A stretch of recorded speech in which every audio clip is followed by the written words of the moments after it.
In this video, I want to show you how you can use the STO feature on your TI calculator to check your solution for an equation.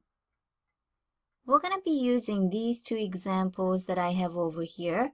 So in the first one, we're going to check and see if x equals 3, if that is the solution to the first equation. And in the second example, we're going to check if x equals 2/3, if this is the solution to the second, more complicated looking equation.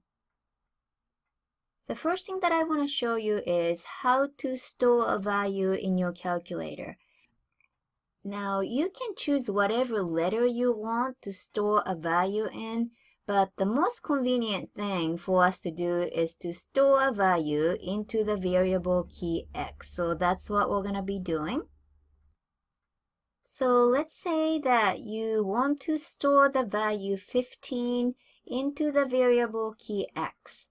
So if that is the case, what you do first is to enter the value 15 into your calculator. And since you're going to store this value, what you do is to press that STO button on your calculator, which is right here. So we're going to store 15 into the variable key x. So just press that x key and press enter.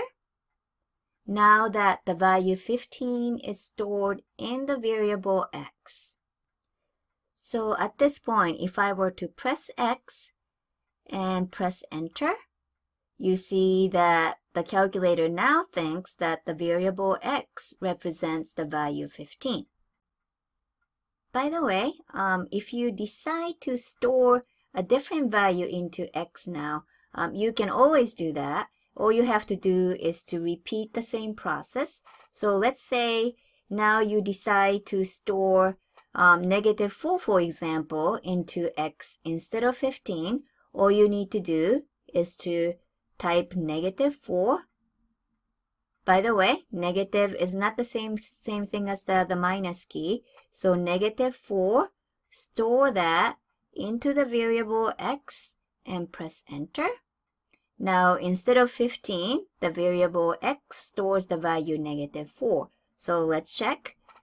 X, press enter. You see that the calculator returns the value -4 now. Okay, so let's get going with the examples. But before we get started, let me clear the screen here for a second.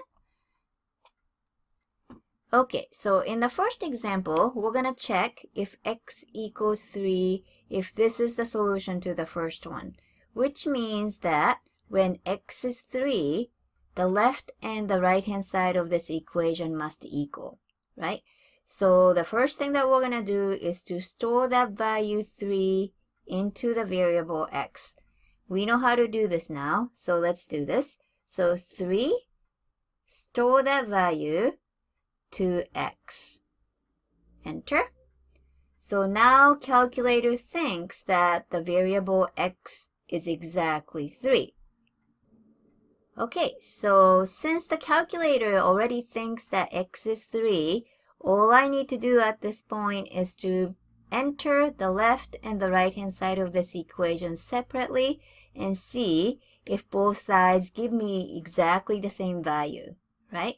So let's get started with the left-hand side. It's 2x plus 1. So 2x plus 1. Enter. So apparently the left-hand side is 7 when x is 3. And so let's check the right-hand side. -3x. And again, negative is not the same thing as the minus key. So -3x plus 16. Press enter. And so looks like left and the right hand side, they both equal 7, which means that x equals 3. This is the solution to this first equation. Okay, so let me clear the screen before we get going on the second example.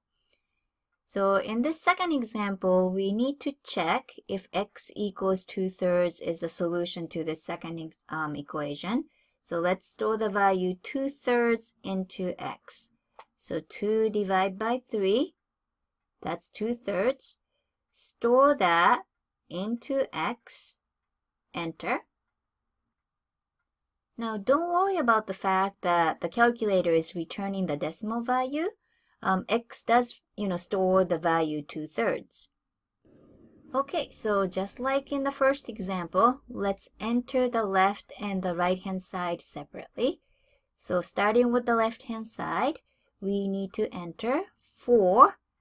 And I need the following in the parentheses. So left parenthesis, 3x plus 1/2. So 1 divided by 2.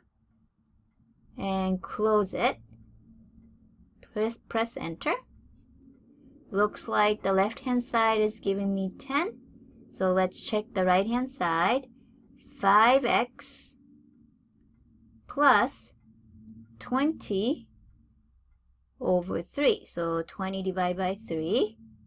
Press enter. And again, right-hand side also gives me 10.